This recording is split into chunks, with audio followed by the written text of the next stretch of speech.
அனைவருக்கும் வணக்கம். இன்றைக்கி காலாண்டு பொதுத் தேர்வு 9ஆம் வகுப்பு உடற்கல்வி ஆன்சர் கீயை பார்க்கலாம். தேசிய விளையாட்டு தினம் ஆகஸ்ட் 29.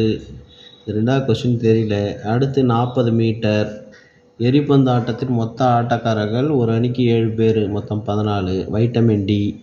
சாலையில் இடதுபுறமாக செல்ல வேண்டும்.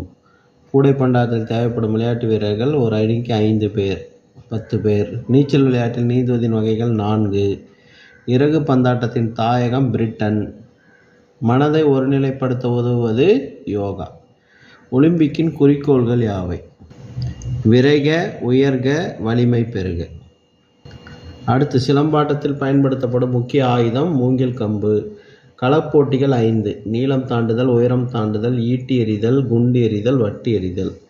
முதலுதவி என்றால் என்ன? உயிரை காப்பாற்றுவதற்காக தற்காலிகமாக தரப்படுவது முதலுதவி. அடுத்து சிலம்பாட்டம் என்றால் என்ன? அடுத்து மனித உடலில் எத்தனை எலும்புகள் உள்ளன? தசைகள் 206 எலும்புகள் மற்றும் 600க்கும் மேற்பட்ட தசைகள். யோகாவின் பயன்கள்: மனதை ஒருநிலைப்படுத்த உதவுகிறது, நோய் நொடியிலிருந்து பாதுகாக்கிறது. இந்த பாயிண்ட்லாம் எழுதலாம். முதலுதவி பெட்டியில் உள்ள கருவிகள் யாவை? கட்டுத்துணி, cotton, sanitizer, bandage, plaster, ointment, இதெல்லாம் எழுதலாம். அடுத்து வைட்டமின் குறைபாடு: வைட்டமின் ஏ மாலைக்கண் நோய், vitamin B beriberi, C scurvy, D rickets.